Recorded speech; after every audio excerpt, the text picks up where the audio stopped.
சாட்சிகளே சபையிலே எழுப்புகிறதை பார்க்கிறோம். கர்த்தருடைய பரிசுத்த நாமத்திற்கு மகிமை உண்டாவதாக. இந்த மாதத்தின் 1ஆம் தேதியிலே அதுவும் பரிசுத்த ஓய்வு நாளிலே தேவ சமூகத்திலே நாம் கூடியிருப்பது தேவனுடைய கிருபை. அல்லேலூயா. தேவனுடைய கிருபைக்கும் இரக்கங்களுக்கும் என்ன இல்லை, முடிவே கிடையாது என்று வேதத்திலே பார்க்கிறோம்.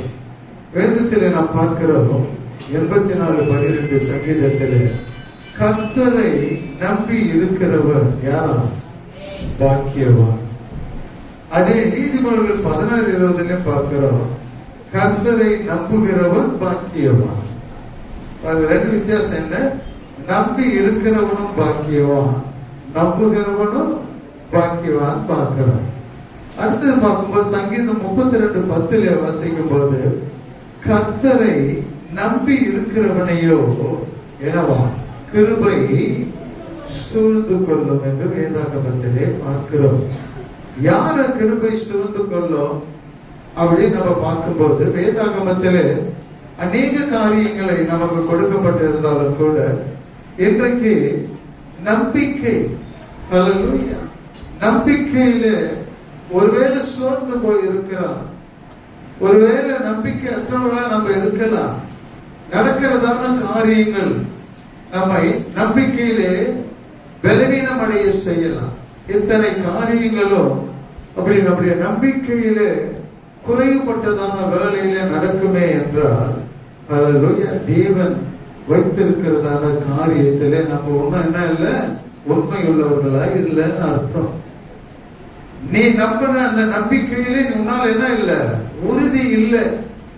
ஏன் சொன்ன வேதம் தெளிவாய் சொல்லுகிறதான காரியம் ஏசாயா தீர்க்க தரிசன புத்தகத்துல 26ஆம் அதிகாரத்துல 4ஆம் வசனம் சொல்லுகிறது என்னவா, எல்லோரும் ஏதோ கொஞ்சம் பேரு லோய்யா அப்படின்னு சொல்லல, எல்லோரும் நீங்க என்ன பண்ணணுமா வாசிங்க,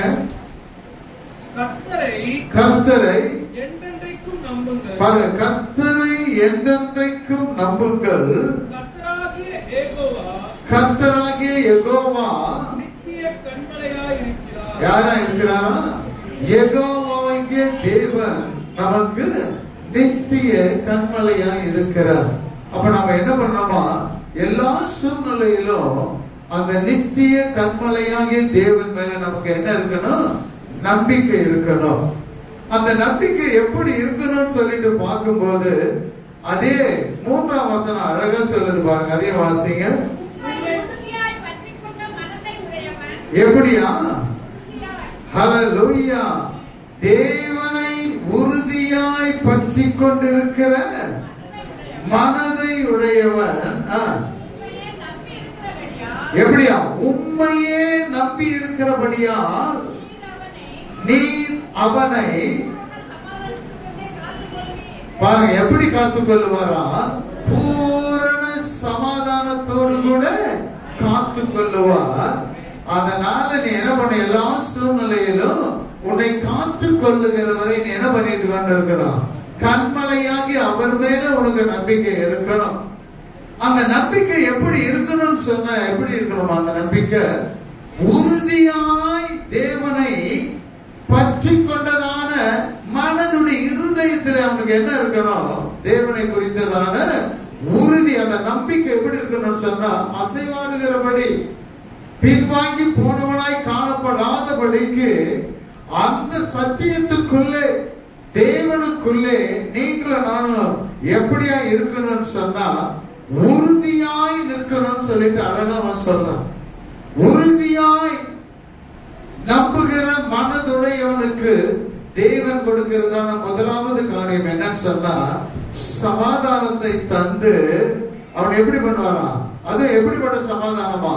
பூரண ஒரு முழுமையான ஒரு சமாதானத்துக்குள்ளே அவனை வைத்து பாதுகாத்துக் கொள்ளுவார். அல்லேலூயா சொல்லலாமே. ஹல்லேலூயா, ஹல்லேலூயா. அப்ப நம்பிக்கை என்ன? நம்பிக்கை எந்தெந்த சூழ்நிலைகளை நம்ம கர்த்தரை நம்ம நம்புறோம், நல்லா யோசனை பண்ணி பாருங்க. ஹல்லேலூயா. 2 ராஜாக்களின் புத்தகத்துல வேதம் தெளிவாய் சொல்லுகிறது, 18ஆம் வசனத்துல பாருங்க. அவன் 5ஆம் வசனம், அவன் இஸ்ரவேலின் தேவனாகிய கர்த்தர் மேல் வைத்த நம்பிக்கையிலே. எசேக்கியா ராஜாவை குறித்து வேதம் தெளிவாய் சொல்லுகிறது. அவன் என்ன செய்தான் பாருங்க. அவன் இஸ்ரவேலின் தேவனாகிய கர்த்தர் மேல் வைத்த நம்பிக்கையிலே அவனுக்கு பின்னும் அவனுக்கு முன்னும் இருந்த யூதாவின் ராஜாக்கள் எல்லாம் அவனை போல ஒருவனும் இருந்ததில்லை. இல்லைன்னு இல்ல, வசனம் பாருங்க, அவனை போல ஒருவனும் இருந்தது இல்லை. ஹல்லேலூயா. ஒவ்வொரு காலகட்டத்திலும் ஒவ்வொரு சூழ்நிலையிலும் வேதாகமம் ஒருவனை குறித்து சாட்சி சொல்லுகிறது. ஆண்டவர் சொல்றார் என்ன? தாவீதை குறித்து சொல்லும் போது அவர் சொன்னார், இவன் என் இருதயத்துக்கு ஏற்றவன் சொல்றார் ஆண்டவர். அப்ப பெரியவன் சின்னவன் என்று இது சீஷர்களிடத்தில் வாக்குவாதம் நடக்கிறதான சூழ்நிலை நாம் அறிந்திருக்கிறோம். ஆனா ஆண்டவர் சொன்னார் என்ன? அதற்கு முன்பதாக அவர் சொன்னதான காரியம் என்ன? யோவான் ஸ்நானகனை குறித்து ஆண்டவர் பேசும்போது, யோவான் ஸ்நானகனை பார்க்கிலும் பெரியவன் ஒருவனும் இல்லைன்னு ஆண்டவர் சொன்னார். ஹல்லேலூயா.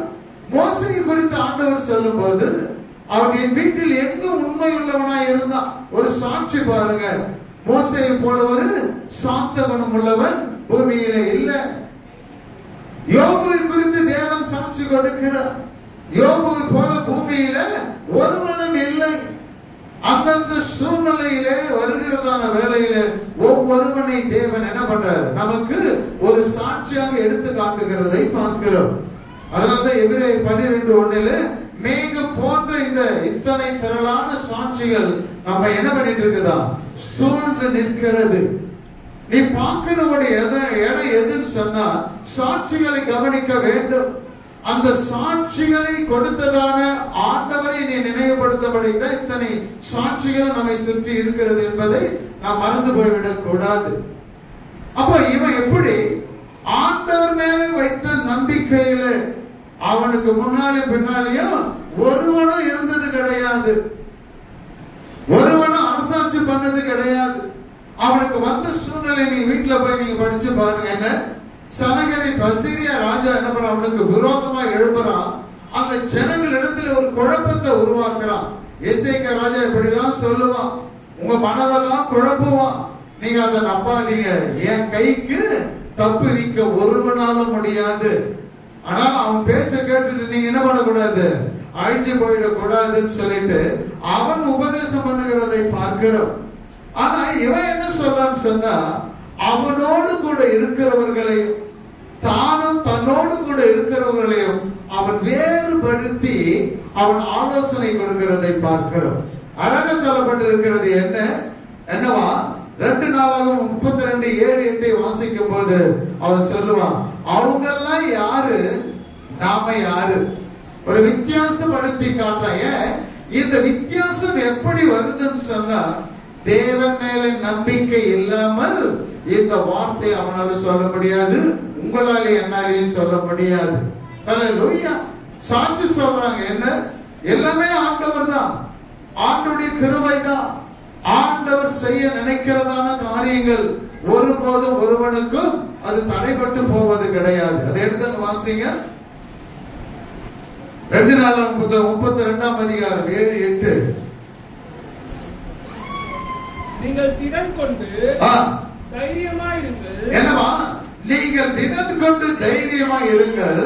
அசீரியா ராஜாவுக்கு, அந்த அசீரியா ராஜாவாகிய சனகரிப்புக்கு அவனோடு இருக்கிற ஏராளமான கூட்டத்திற்கு. என்னவா? அந்த கூட்டத்தை பார்க்கும் போது ஏராளமான கூட்டம், ஒரு பெரிய ஒரு கூட்டமே இவர்களுக்கு விரோதமா வருது.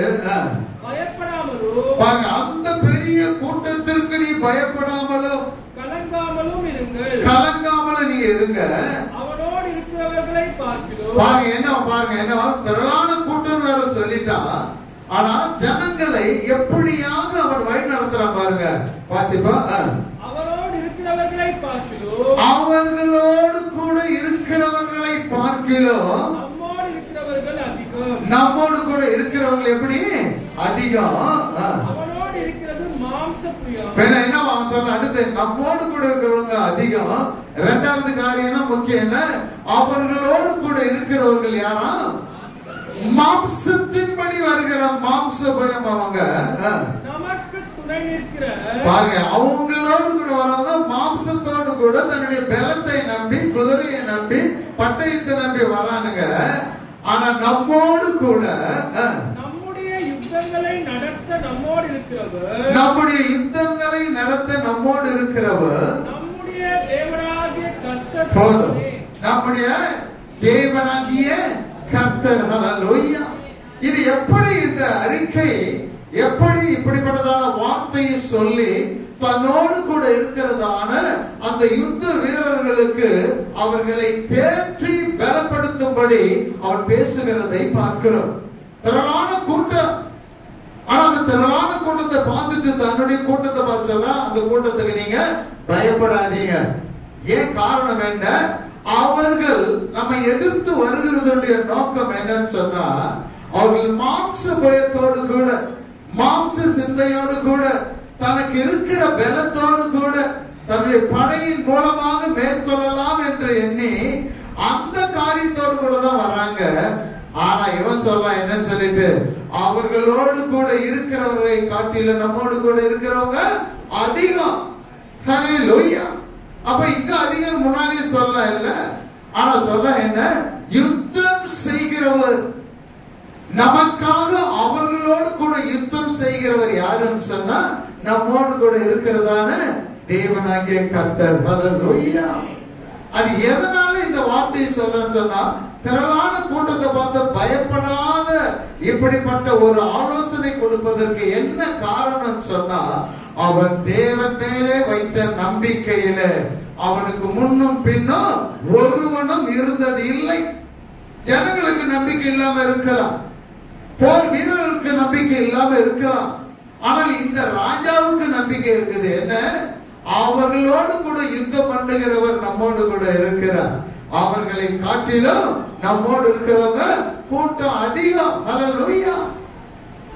அப்ப ஒன்று நம்பிக்கை. அந்த நம்பிக்கையோடு கூட ஒரு வாழ்க்கையை நீ என்ன பண்ண நடத்தணும்னு சொன்னா, அது வேதத்தின் அளவு அந்த எசேக்கியாவை குறித்து சொல்லப்பட்ட காரியம் சொல்லும் போது நம்பிக்கை மட்டும் இருந்தா போதாது, நீ நம்பினா மட்டும் போதாது. அந்த நம்பிக்கை எப்படி இருக்கணும்னு ஏசாயா தீர்க்கதரிசி சொல்ல, எப்படி இருக்கணும், ஹல்லேலூயா, அழகாக சொல்லப்பட்டதான காரணம், உறுதியாய் பற்றிக் கொண்டு இருக்கிற மனதை உடையவன். ஹல்லேலூயா. அப்படிப்பட்டவனுக்கு தான் தேவன் என்ன பண்ணுவார், எப்படிப்பட்ட காரியங்களை செய்ய முடியும், போர் புரிய முடியும். அதனால அவன் சொல்றான் என்ன, எல்லா சூழ்நிலைகளிலும் நீ அவரை நம்புங்க. அவர் யார் சொன்னா, அவர் தான் யெகோவாகிய தேவனாகிய நித்திய கன்மலை. இந்த கன்மலை நித்தியமாய் இருக்கும். கன்மலைக்குள்ளே இருந்து ஆசீர்வாதம் மட்டும் இல்லை, கன்மலைக்குள்ளே இருந்து ஒரு மனிதனுடைய தேவை அத்தனையும் சந்திக்கக்கூடிய கன்மலை தான் அந்த நித்தியமான கன்மலை. எத்தனை பேர் ஆமென் சொல்ல முடியும்? ஹல்லேலூயா. அந்த கன்மலையில் இருந்துதான் எனக்கு என்ன இருக்கும், உதவி வர இந்த உலகத்துல தேவனிடத்தில் இருந்துதான் ஆண்டவர் மூலமாக கிடைக்கிறதான எல்லா காரியங்களும். அப்போ எசேக்கியா ராஜாவுக்கு நம்பிக்கை இருந்தது, நம்பிக்கை இருந்தது. ஆனா அந்த நம்பிக்கை எப்படி இருந்தது, ஒரு உறுதி இருந்தது. யாருக்கும் அப்படி கிடையாது, எந்த யூத ராஜாக்களுக்கும் அப்படி இருந்தாங்கன்னு கிடையாது. ஒருவேளை நம்பிக்கை இருந்திருக்கலாம், நம்பிக்கை போயிட்டு இருக்கலாம். ஆனால் அவனை குறித்து வேதம் தெளிவா சொல்லுகிறது.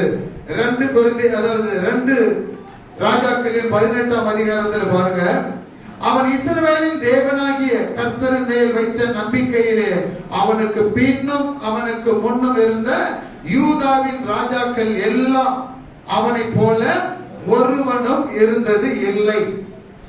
ஒருத்தனும் கிடையாது.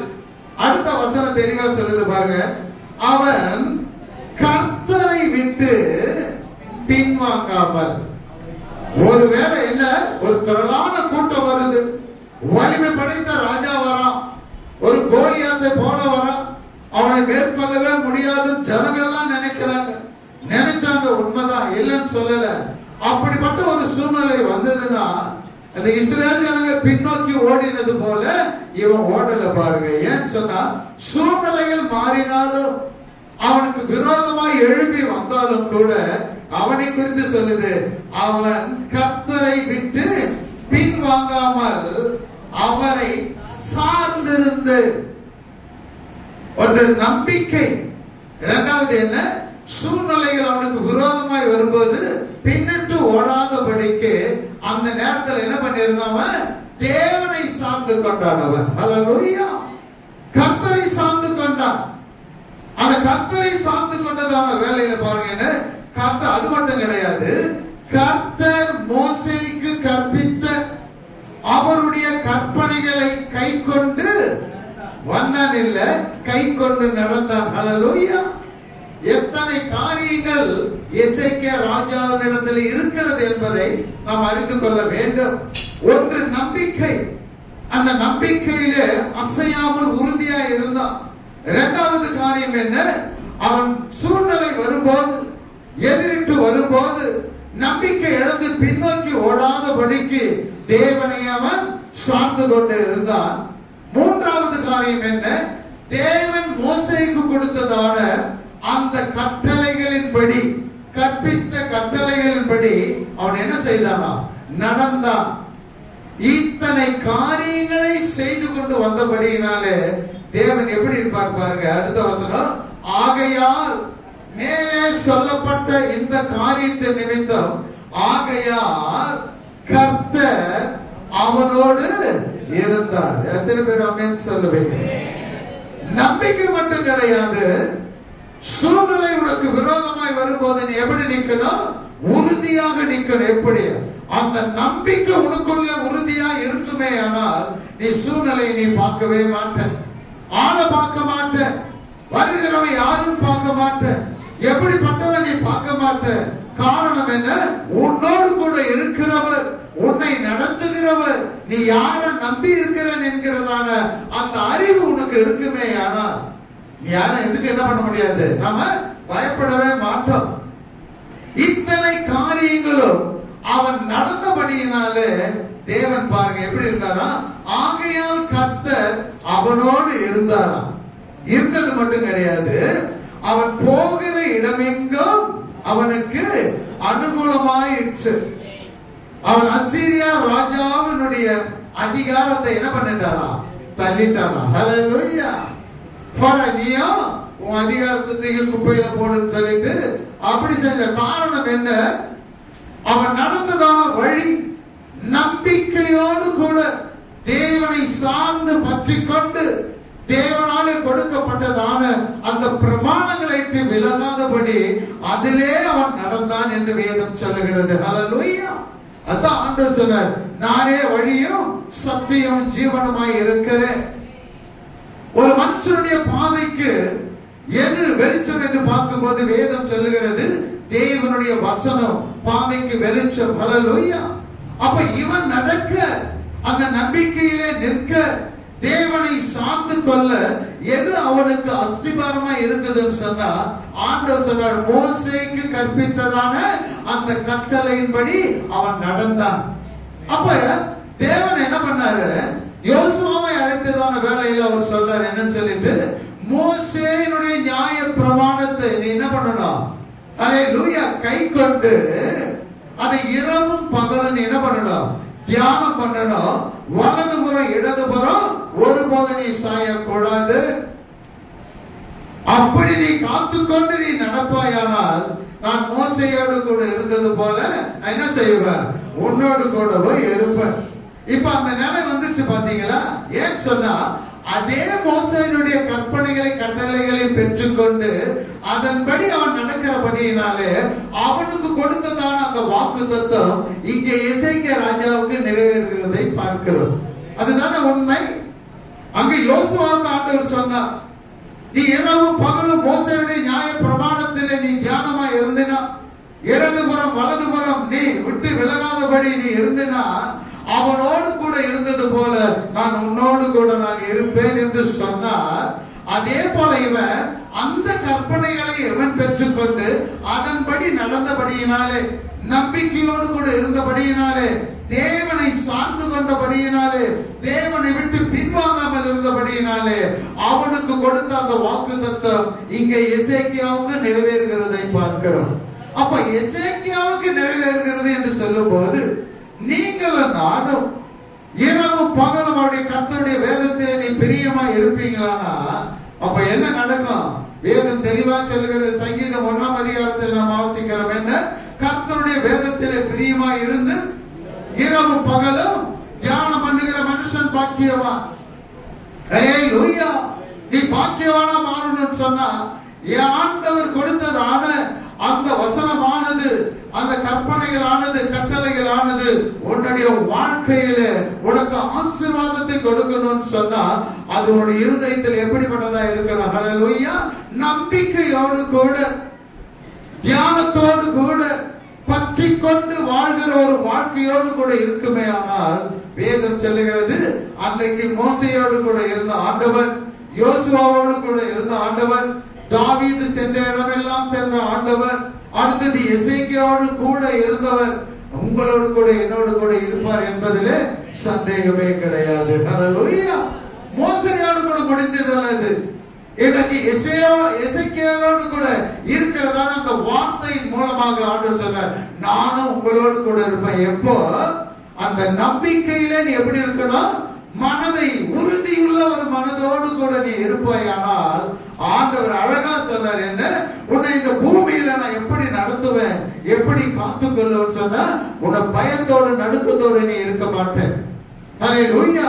பூரண சமாதானத்தோடு கூட உன்னை என்ன செய்வாரா? அவர் பாதுகாத்துக் கொள்ளுவார். ஹல்லேலூயா! சமாதானமும் அவர்தான், அதே சமயத்தில் உன்னை பாதுகாக்கிறவரும் அவர்தான். ஒரு திரளான கூட்டம் வருது, யூத ராஜாவுக்கு விரோதமா எழும்பி வராங்க. ஹல்லேலூயா! அவனுக்குள் இருந்ததான காரியம் என்ன? அவன் போய் போரிட்டான், அடிக்க போறேன் சொன்னா இல்லவே இல்லை. ஹல்லேலூயா! அவன் தன்னுடைய ஆண்டவரை குறித்து, தான் நம்புகிறவரை குறித்து அவன் ஜனங்களோடு கூட பிரசங்கிக்கிறதை பார்க்கிறோம், போதிக்கிறதை பார்க்கிறோம். அதுதான் உண்மை. அப்ப என்ன? அவனோடு கூட கர்த்தர் இருந்தார். அவன் சென்ற இடமெல்லாம் அவனுக்கு அனுகூலமா இருந்தது. ஏன் சொன்னா, 3ஆம் வசனம் பாருங்க, அதே 18ஆம் அதிகாரம் 3ஆம் வசனம், 2 ராஜாக்கள்ல, அவன் தன் தகப்பனாகிய தாவீது செய்தபடியெல்லாம் என்ன செய்தானா? கர்த்தருடைய பார்வைக்கு செம்மையானதையே செய்தான்.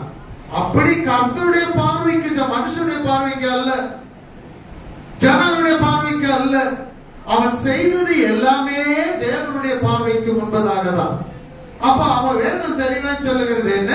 அவன் செய்தது எல்லாம் வாய்க்க பண்ணினார். ஏன் சொன்னா, இதனால தேவன் அவனோடு கூட இருந்தார். அதான் சொல்லுது என்ன? கர்த்தர் அவனோடு இருந்தார். அவன் போகிற இடம் எல்லாம், அவன் போற இடம் எங்கெல்லாம் போனானோ எல்லாமே அவனுக்கு அனுகூலமாக, அவனுக்கு சாதகமாக, அவனுக்கு எல்லாவற்றையும் வாய்க்க பண்ணினது யாருன்னு சொன்னா, அவனுடைய சுய பலன் கிடையாது, அவனோடு கூட இருந்ததான கர்த்தர் தான் சொல்ல முடியும். ஹல்லேலூயா! அதுக்கு 2 காரணங்கள் சொல்லலாம். ஒன்று நம்பிக்கை. அந்த நம்பிக்கை உள்ளவனுடைய காரியத்தில் தான் ஆண்டவர் சொல்றாரு என்ன? அவன் உறுதி உள்ளவனாய் நிற்கும் போது அவனுக்கு என்ன கிடைச்சதுன்னு சொன்னா, பூரண சமாதானம். ஹல்லேலூயா! சமாதானத்தோடு கூட முடிஞ்சு போச்சா? நல்லா யோசனை பண்ணி பாருங்க. அதோடு கூட முடிஞ்சு போகிறதான காரியமா இது? ஆண்டவர் பாருங்க அவனை எப்படி ஆசீர்வதிக்கிறார் பாருங்க. 2 நாளாம் புத்தகத்துல வாசிக்கும் போது வேதம் தெளிவா சொல்ல, 32ஆம் அதிகாரம் 27 29 வரை வாசிங்க. டக்குனு வாசிங்க. எசேக்கியாவுக்கு மிகுதியான ஐஸ்வரியமும் பாருங்க என்னவா? எசேக்கியாவுக்கு எப்படிப்பட்டதான ஆசீர்வாதம் வந்ததா? மிகுதியான ஐஸ்வர்யமோ கனமும் உண்டாயிருந்தது. பாருங்க, ஐஸ்வர்யம் மட்டும் அல்ல, வேதம் தெளிவா சொல்கிறது, எசேக்கியாவுக்கு மிகுதியான ஐஸ்வர்யமும் கனமும் உண்டாயிருந்தது. வெள்ளியும் பொன்னும் ரத்தினங்களும் கந்தவர்களும் கேடகங்களும் வினோதமான ஆபரணங்களும் வைக்கும்படியாக பொக்கிஷ சாலை. ஹல்லேலூயா! ஏதோ கொஞ்சம் கொஞ்சமா வருது இல்ல, ஒரு பொக்கிஷ சாலையே உருவாக்கும்படி தேவன் கனத்தோடு கூட அவனை ஆசீர்வதிக்கிறார். அல்லேலூயா. மரியாதை இருக்குது அவனுக்கு, கனத்தோடு கூட அவனை ஆசீர்வதிக்கிறார். தனக்கு வந்து கொண்டிருந்த தானியம், அது பொண்ணு வெள்ளி மட்டுமா சாப்பிடுறது வேணும்ல, மற்றதெல்லாம் வச்சு சாப்பிட முடியாது. பாருங்க, தனக்கு வந்து கொண்டிருந்த தானியமும் திராட்சரசமும் எண்ணெயும் வைக்கும்படியான பண்டக சாலைகளையும் சகல வகையுள்ள மிருக ஜீவன்களுக்கு கொட்டாரங்களையும் மந்தைகளுக்கு தொழுவங்களையும் என்ன பண்ணனாமா உண்டாக்கினான். அடுத்தது பாருங்க, அவனுக்கு என்னவா தனக்கு பட்டணங்களை கட்டிவித்து ஏராளமான ஆடு மாடுகளை வைத்திருந்தான். தேவன் நல்லா கவனிக்கணும், தேவன் அவனுக்கு மகா திரளான ஆஸ்தியை கொடுத்தார். ஹல்லேலூயா. செஞ்சது என்னங்க, தேவன் மேல அசைக்க முடியாததான நம்பிக்கை வச்சிருந்தான். அது மட்டுமா, சூழ்நிலை வரும்போது, அவனை பயமுறுத்த வரும்போது பின்வாங்கி ஓடாமல் அவன் தேவனை அவன் சார்ந்து கொண்டான். சார்ந்து கொண்டதோடு கிடையாது, மோசேக்கு கொடுக்கப்பட்டதான அந்த பிரமாணங்களை அவன் அதை பற்றி கொண்டு அவன் நடந்தான். ஆகையால் கர்த்தர் அவனோடு இருந்து அவன் போன இடமெல்லாம் எல்லாவற்றையும் அனுகூலமாக மாற்றினார் என்று சொல்லும் போது அதுல முக்கியமானது என்னன்னு சொல்ல பாருங்க, நம்ம எல்லாமே ஆசீர்வாதத்துக்கு தான் போவோம். சாலமோன் என்ன பண்ணா, ஆண்டவருடைய ஜனங்களை நடத்தணும்னு ஆண்டவரிடத்துல கேட்டான். ஆனா ஆண்டவர் என்ன சொன்னார் தெரியுமா, மனுஷன் கேளாததை நான் என்ன பண்றேன் உனக்கு கொடுக்கிறேன். ஹல்லேலூயா. இவன் ஆஸ்தியை கேட்டானா, ஐஸ்வர்யம் கேட்டானா, தானியத்தை கேட்டானா, கனத்தை கேட்டானா? எதையும் கேட்கல. ஹல்லேலூயா. எதிர்த்து வருகிறவர்களை அவள் மாம்ச பயத்தோடு கூட, அவங்களுடைய நம்பிக்கை வேற. அவங்க எல்லாமே தன்னுடைய படைபலத்தை நம்பி வராங்க, தன்னுடைய போர் வீரர்களை நம்பி அந்த ராஜா கொண்டு வரான். தனக்கு உள்ளதான படை பிரிவை வைத்து அதன் மேல நம்பிக்கை வைத்து வரான். ஆனா இவங்களுக்கு அந்த மேலெல்லாம் நம்பிக்கை இல்ல. வேதம் சொல்லுகிறது என்ன, அவசரம் என்ன, அவர்களோடு கூட திரளாமா இருந்தாலும், திரளான ஜனங்கள் இருந்தாலும், நம்மோடு இருக்கிறவங்க பெரியவங்க, அதிகமானவங்க. நம்ம அடிக்கடி சொல்லுவேன் இல்ல, ஒன்று யோவான்ல 4ஆம் அதிகாரம் 4ஆம் வசனம் வாசிக்க வேண்டாம். அதுல எழுதப்பட்டிருக்கிறது என்னன்னு சொன்னா, இந்த உலகத்தில் இருக்கிறவனை காட்டிலும் உங்களுக்குள் இருக்கிறவர் அவர் பெரியவர். எத்தனை பேர் ஆமென் சொல்லுவீங்க? ஹல்லேலூயா. அந்த அடிப்படையில தான் அவன் பேசுறான். திரளான ஜனங்கள் வருது, ஏய் கவலைப்படாத, அதெல்லாம் மாம்ச பயம், உன் கண்ணுக்கு பெருசா தான் தெரியும். ஆனா என்ன, நம்மோடு கூட இருக்கிறவங்க பெரிய அதிகமா இருக்கிறாங்க. என்ன காரணம், என்ன வேலனுள்ள ஆண்டவர் நம்மோடு கூட இருக்கிறார். ஹல்லேலூயா. அப்ப அவங்கள காட்டில யார் பெரியவங்க, யார் அதிகமானவங்க? ஆண்டவரோடு பக்கம் இருக்கிறவங்க தான். ஏன்னா அவர் தான் யுத்தம் செய்ய போகிறவர். அப்ப பாருங்க, தேவன் மேல நம்பிக்கை வைத்து சூழ்நிலையில் வரும்போது அவரை விட்டு விலகாதபடி அவரை பற்றி கொண்டு, அவருடைய கற்பனைகளை பற்றி கொண்டு அதன்படி நடந்ததான அவனோடு கூட கர்த்தர் இருந்து அவன் என்ன பண்றாரு, மிகுதியான ஐஸ்வர்யம் கனத்தையும் கொடுத்தார். ஆனா அந்த வசனத்தை படிக்கும் போதுதான் ஆச்சரியம். 29ஆம் வசனத்துல என்னவா, அவனுக்கு தேவன் அவனுக்கு மகா திரளான ஆஸ்தியை கொடுத்தார். ஹல்லேலூயா. தேவன் கொடுக்கிறது தான் ஆஸ்தி. ஹல்லேலூயா. தேவன் கொடுக்கிறது தான் ஐஸ்வர்யம். அந்த ஆஸ்தியும் ஐஸ்வர்யம் தேவன் கொடுக்கிறது என்ன, அதுல வேதனை இருக்காது. ஹல்லேலூயா. துன்பம் இருக்காது. அதுதான் என்ன வேதம் சொல்லுகிறபடி, ஏசாயா 24 சொல்லப்பட்டபடி, அது எப்படிப்பட்டதான சமாதானம், பூரண சமாதானம் இருக்கும். தேவன் கொடுக்கிற ஆசீர்வாதத்துல தேவன் உன்னை நடத்தினா பூரண சமாதானத்தோடு கூட நடத்துவார். வேற யாரும் உன்னை பூரண சமாதானத்தோடு கூட உன்னை நடத்த முடியாது. ஏன்னா ஒரே ஒரு வசனத்தை மட்டும் நம்ம வாசிப்போம். ஹல்லேலூயா. வேதம் தெளிவா சொல்லுது. 32 33 வாசிங்க. எசேக்கியா தன் பிதாக்களோட நித்திரை அடைந்த பின்பு அவனை தாவீதின் வம்சத்தின் கல்லறைகளில், நல்லா கவனிச்சு பாருங்க, ஹல்லேலூயா, கல்லறைகளில் பிரதானமான கல்லறையிலே அடக்கம் பண்ணினார்கள். பாருங்க, தேவன் அவனை எப்படிலாம் கனப்படுத்துறாரு பாருங்க. ஆசீர்வாதம் கொடுக்கும் போதும் கனப்படுத்துறாரு. அவன் மரணம் அடைந்த பின்பு பார்க்கிறோம் எப்படின்னு சொன்னா, பிரதானமான கல்லறை. அது எப்படி இருக்குன்னு தெரியல. அல்லேலூயா. அந்த கல்லறையிலே அடக்கம் பண்ணினார்கள். யூதா அனைத்தும் எருசலேம் குடிகளும் அவன் மரித்த போது அவனை என்ன பண்ணாங்களா? கனம் பண்ணினார்கள். அல்லேலூயா. உயிரோடு இருக்கும் போது அவன் செய்ததான காரியம் என்ன? தேவனை சார்ந்து கொண்டான், தேவனை பற்றி கொண்டான், தேவன் மேலே வைத்ததான நம்பிக்கையில உறுதியாய் இருந்தான். ஆனால் அந்த நம்பிக்கை அவனை உயர்த்தினது, எதிரிகளிடத்தில் இருந்து ஒரு ஜெயத்தை கொடுத்தது. அந்த நம்பிக்கை திரளான ஆசையை தேவனே கொடுக்கும்படி கிருபை செய்தது. அது மட்டுமல்ல, அவன் மரித்த பின்பு அவனுடைய கல்லறை எப்படிப்பட்டதா இருந்ததா? பிரதானமான கல்லறையிலே தாவீதின் நகரத்திலே அடக்கம் பண்ணப்பட்டவனாக அந்த இரண்டு குடிகள், யூதா ஜனங்களும் எருசலேமின் குடிகளும் அந்த ராஜாவை என்ன பண்ணாங்க? கனப்படுத்தினார்கள் என்று பார்க்கிறோம். மேன்மைப்படுத்தினாங்க. காரணம் என்ன? தேவனை கனப்படுத்துகிறவனை, வேதம் தெளிவா சொல்லுகிறது, என்னை கனப்படுத்துகிறவனை நான் என்ன பண்ணுவேன்? கனப்படுத்துவேன். எப்படி? ஆசீர்வாதத்தை கொடுத்து மட்டும் நான் கனப்படுத்துவேன் நீ நினைக்காத. உன் மரணத்திலும் தேவனால உனக்கு என்ன வரும்? கனப்படுத்தப்படும். ஹல்லேலூயா, ஹல்லேலூயா. உலகம் சொல்லும் அவன் இருக்கிறத விட போறதே மேலு. சபிக்கிற ஜனங்கள் இருப்பாங்க, குற்றப்படுத்துகிற ஜனங்கள் இருப்பாங்க, அவனை வைகிறதான ஜனங்கள் இருப்பாங்க. ஆனா தேவன் மேலே வைத்து தேவனுக்காக உறுதியாய் நின்று ஜனங்களுக்கு தேவனை பற்றி உபதேசித்த ஒரு மனுஷனை குறித்து வேதம் சொல்லுகிறது.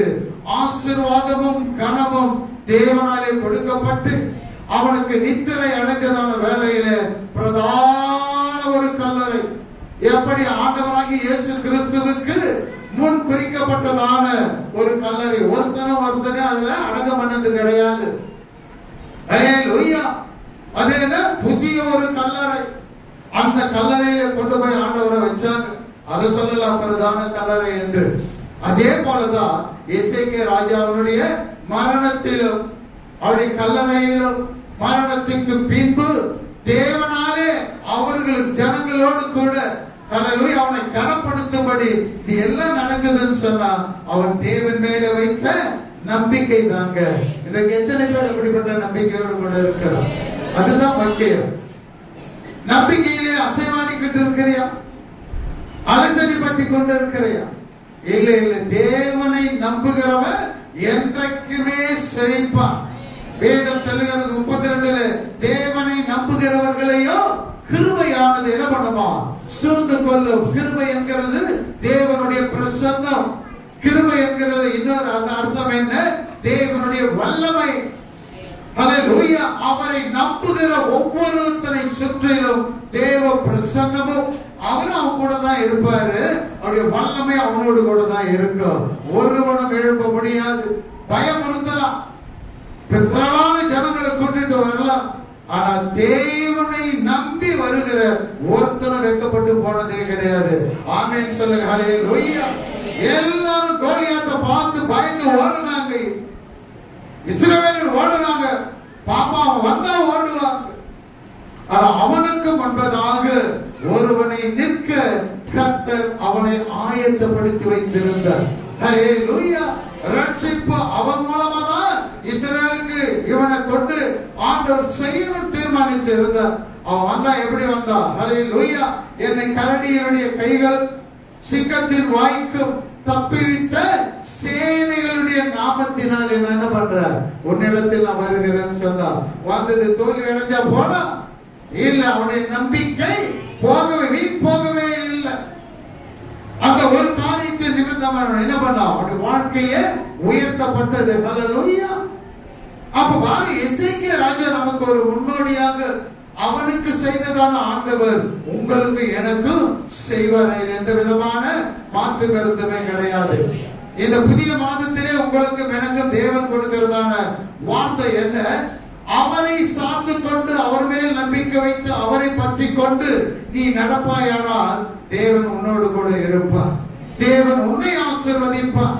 தன்னுடைய ஆசீர்வாதத்தினாலும் சமாதானத்தினாலும் உன்னை காத்துக் கொள்ளுவேன் என்று இன்றைக்கு தேவன் வாக்கு கொடுக்கிறார். எத்தனை பேர் ஆமென் சொல்றீங்க? அல்லேலூயா. அப்படியாகவே கர்த்தர் உங்களை ஆசீர்வதிப்பாராக. கண்களை மூடி தேவ சமூகத்தை நோக்கி பார்ப்போம்.